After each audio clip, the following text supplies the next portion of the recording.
Return of Godzilla was not the success that Toho had been hoping for. It made about half of what they had projected it would, and while it still made money, there was some nervousness about it. And despite Godzilla 1985 being a commercial success for New World in America, the paltry sum that Toho got for it was probably not worth the potential damage to the brand in such a large market. Godzilla vs. Biollante would indeed be the last export to America of the franchise. Although not because of that. I'll get to it later. Point is, while Return of Godzilla arrived to triumphantly re-establish the viability of the franchise, the actual result only left that viability in question.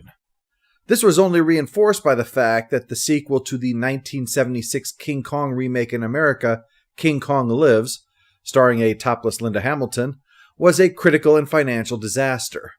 And with the ubiquitous slasher movies of the time, the question was whether a monster like Godzilla had become passé. But they would try another one, something which ties in doubly to Steve Martin. That is, the real Steve Martin this time. How? The film Little Shop of Horrors, a play inspired by a Roger Corman film featuring a carnivorous plant from outer space. The monster was no slasher. It was a tried and true big boogeyman, and its critical and commercial success convinced Tanaka that more traditional monsters could still be viable, even if it was in a comedy. While they had rebooted the franchise of all but the original film, the idea of going back to an opposing monster seemed natural, especially because that had been the vast majority of the franchise history, and the new blood taking over had been those who had loved all that stuff.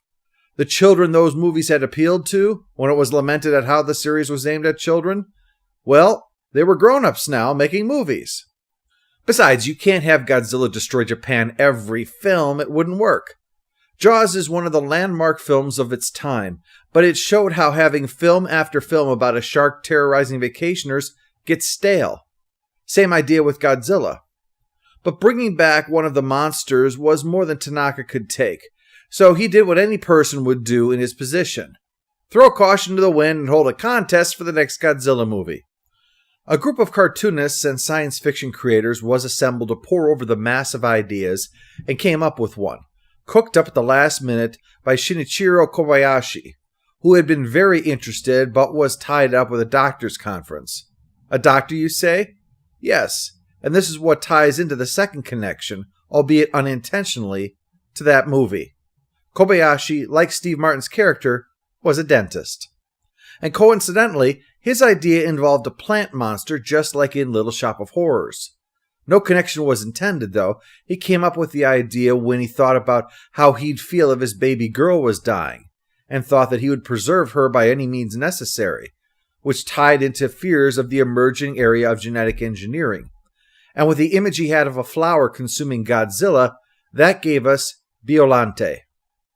This was in 1986, and Tanaka had an eye on who he wanted to direct, Kazuki Omori, who said that there were two things that he'd always wanted to direct, Godzilla and James Bond. Thus, one of the first things that he did when given the script and told to rework it was to introduce a lot of spy stuff into it. He worked it over for the next 3 years while Toho gave him a few films to direct to make sure that he was up to handling something as important as the next Godzilla film. And sure enough, he proved ready. As I've said before, films often reflect their time. So the 1989 Godzilla film, while inspired in some ways by events from the original, reflected a change in sensibilities in Japan.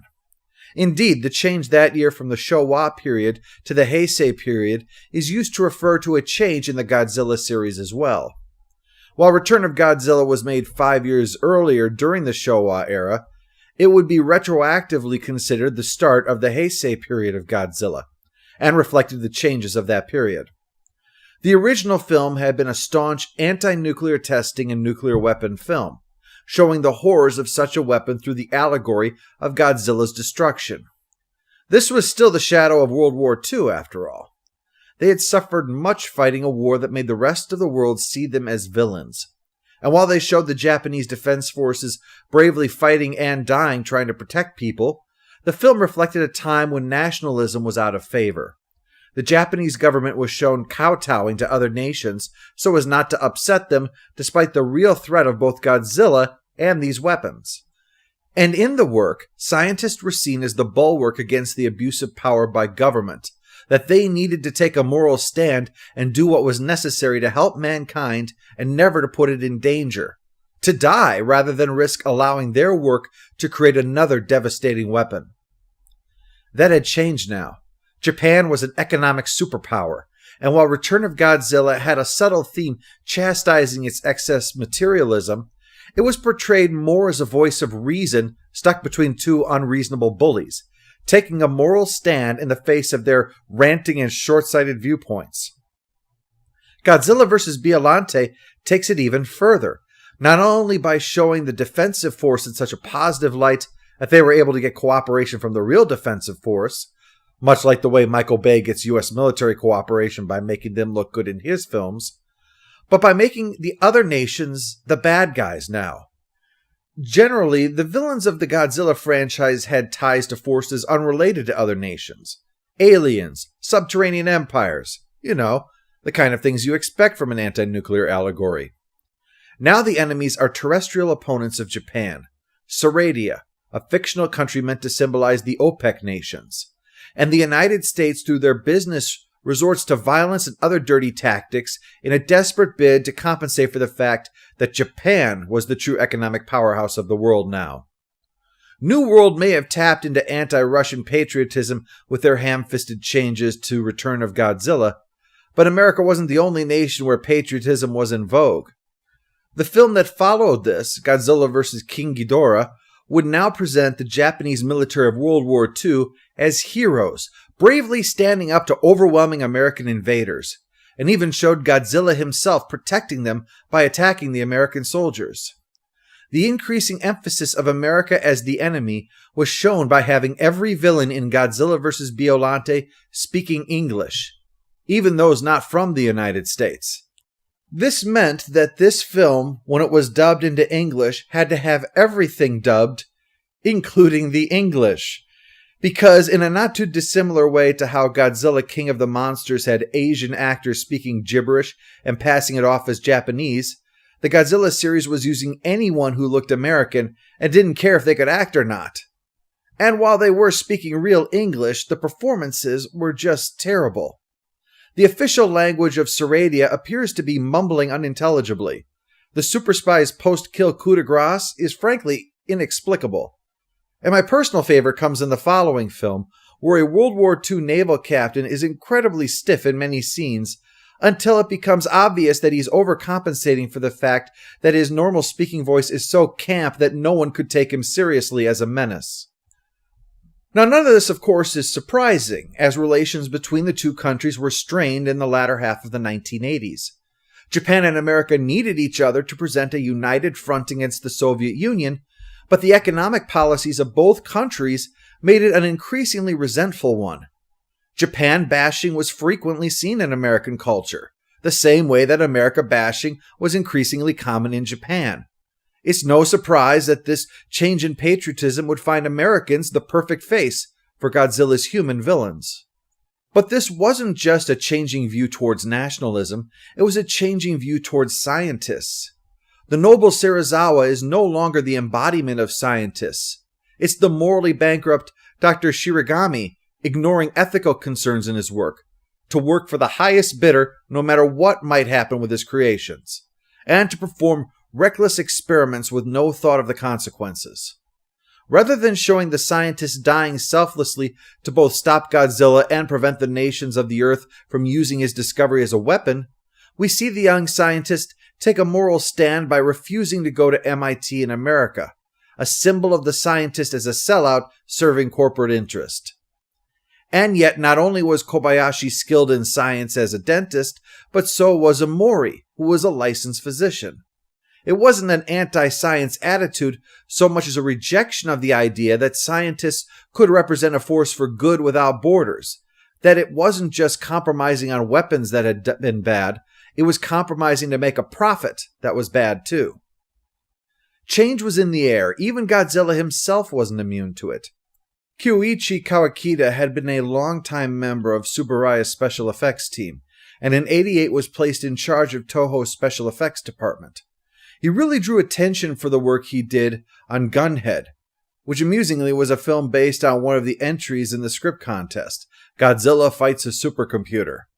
But Gunhead became a sci-fi future robot dystopia film that may have been a little heavy on regurgitating other, better movies, but the saving grace of the film was the mise-en-scène, and a lot of that credit went to Kawakita and his team. The work had so impressed that he was put in charge of the effects work for the new Godzilla film, and early on was planning to change Godzilla's look, have him appear more like a true dinosaur than what had been seen in previous iterations. Tanaka himself put his foot down. Godzilla isn't a dinosaur first, he's a monster first. Still, Kawakita and superformer Kenpachiro Satsuma wanted this Godzilla to be less human and more animal in its look and performance, and the new suit was designed to not only eliminate human characteristics as much as possible, such as the appearance of the eyes, but to provide a lower center of gravity so that Satsuma wouldn't be forced to use human motion to maintain his balance. Additionally, Godzilla was given rows of teeth this time, suggested appropriately by Kobayashi, the dentist. For close-ups, animatronic versions were created with a variety of distinctive expressions possible to further convey this living, but inhuman, creature that Godzilla was. And lights were included in the back fins of the suit to allow them to light it during the performance, as opposed to having to add the effect later on. Kawakita's effects work was held to a very high standard, and anything that didn't satisfy him was discarded. The result earned praise around the world, including Richard Edlund, one of the pioneers of ILM in America. But it consumed half of the film's budget. This was also a problem because Omori was just as committed to perfecting his script, changing and changing so that, when all was said and done, they didn't actually have a complete film between what Kawakita shot and what he had shot, resulting in several problems with the final film by their absence. Lack of proper motivation, or inexplicable behavior that would all make sense if the film had been complete. Despite the insistence that Godzilla had to be transformed into this new modern era to have a future as great cinema once again, the film had iffy box office returns. This made its importation to the United States much different than it had been for Return of Godzilla. While Godzilla 1985 had bombed at the box office, its performance on video had been very strong, but there was no guarantee that that could work again, at least enough to justify the elaborate efforts that Godzilla 1985 had gone to, and that was further compounded by the low box office returns for the film even in Japan. Factor in the rough international film market that year, and the fact that New World Entertainment was in dire straits at this time, so it wasn't in a position to take another chance on Godzilla, and it was no surprise that no one was interested. In the end, Miramax HBO released it on video in the US with little investment, and while this might be the dawn of a new era for Godzilla in Japan, this marked an end for another. After this movie, American companies were no longer importing the new Godzilla films, a move that was attributed to cultural prejudice. Americans were unwilling to embrace Japanese films. Toho felt that the only solution was to partner with TriStar to forge a new Godzilla specifically for American audiences who were unwilling to accept any Japanese films. And yet, all were left with egg on their face a few years later, when Gamera, the much-mocked inferior Godzilla ripoff in the minds of audiences, suddenly dominated Japanese cinemas, charmed American audiences, and saw DVD released in the US, while the Heisei-era Godzilla films remained unavailable in the country on any format short of bootlegs. The partnership with TriStar was what would gradually allow those movies to finally be imported legally into the country, but for the moment, the lizard was out and the turtle was in. What was the reason? Was it simply that the new outlook was too entrenched in current Japanese culture and perspectives? Was it the anti-American sentiment? Was it that Godzilla 1985 had relegated Godzilla to something laughable? Or was it something else entirely? It's hard to say. All we can do is look at the film itself, so let's check out Godzilla vs. Biollante.